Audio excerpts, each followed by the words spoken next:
একজন স্ত্রী কখনো একদিনে নষ্ট হয় না। স্বামীর অতিরিক্ত অপমান, অসম্মান, অবহেলার কারণে একজন স্ত্রী নষ্ট হয়। হাই এভরিওয়ান, আসসালামু আলাইকুম। জীবন্তরী ব্লগে সবাইকে স্বাগতম। কেমন আছেন সবাই নিশ্চয়ই জানাবেন। এই যে দেখছেন আমাদের ছোট্ট মামুনি তাবিয়া। তাবিয়া কিন্তু তার দাদুমণিকে খুব মিস করছে। সে কিন্তু সব সময় কান্না করে তার দাদুর জন্য। দাদু কোথায়? সে মনে করে যে তার দাদু তার ফুপ্পির কাছে আছে। তার ফুপ্পি তার সাথে কথা বলতে দেয় না তার দাদুকে। আর বাংলাদেশি মমতাজ আপুর কথা তো বলে শেষ করা যাবে না। আপুর মতো এত ভালো মনের একজন মানুষ আমি না খুব কম দেখেছি।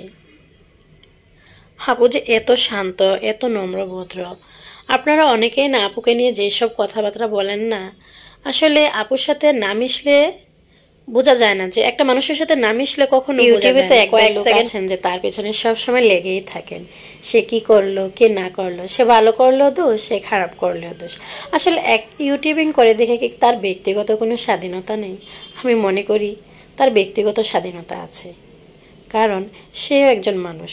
আর তাকে যে আপনারা খারাপ বলেন, তার ভাই বোনেরা যদি খারাপ করে সেটার দায়িত্ব সে নেবে না, কারণ তার ভাই বোনেরা সবাই বড় হয়ে গিয়েছে, যার যার ভালো মন্দ সবাই শিখতে বুঝে গিয়েছে।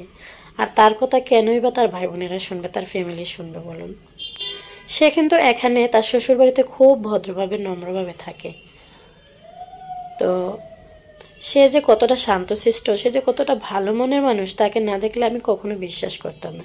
একটা টাইমে মানুষ যখন তাকে খারাপ বলতো না, তখন আমিও ভাবতাম আসলে মনে হতো সে আপোষ এরকমই। কিন্তু না, কাছ থেকে এসে দেখে বুঝলাম যে না, সে খুব ভালো একজন মানুষ।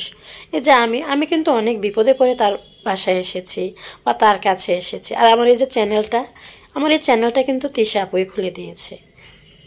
তো সেই জন্য হয়তো আপনারা বলতে পারেন যে আমি তার এত গুণ গাচ্ছি, কিন্তু তার জন্য না। একজন মানুষ হিসেবে একজন মানুষের জন্য যতটুকু সম্মান দেওয়ার দরকার আমি ততটুকুই তাকে দিচ্ছি, কারণ সে ভালো মানুষ। তাকে আমি কেন বলবো সে খারাপ বলুন তো? আর এই যে দেখতে পাচ্ছেন সবাই, পুরো বাসা কিন্তু একদম ফাঁকা। আর এই যে এটা তানজিলের রুম, কিন্তু মামুনিটা নেই বাসায়, তার সব কিছু স্মৃতি রয়ে গেছে। আর আপু না একদম একা একা থাকতে থাকতে খুব বোরিং ফিল করে। আপুর এখন কোনো কিছুই ভালো লাগে না।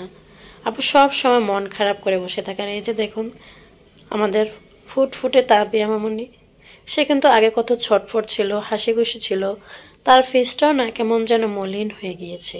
তার দাদুকে সে খুব মিস করতেছে। তো অনেক কথাই বলে ফেললাম। আমার কথায় যদি কোনো ভুল ত্রুটি হয়ে থাকে বা কেউ কষ্ট পেয়ে থাকেন, প্লিজ সবাই আমাকে ক্ষমা দৃষ্টিতে দেখবেন। সব আমার চ্যানেলটি সাবস্ক্রাইব করে আমার পাশে থাকবেন। আজ এ পর্যন্তই, আবারও দেখা হবে নতুন কোনো একটি ভিডিওতে। সবাই প্লিজ ভালো থাকবেন। আল্লাহ হাফেজ।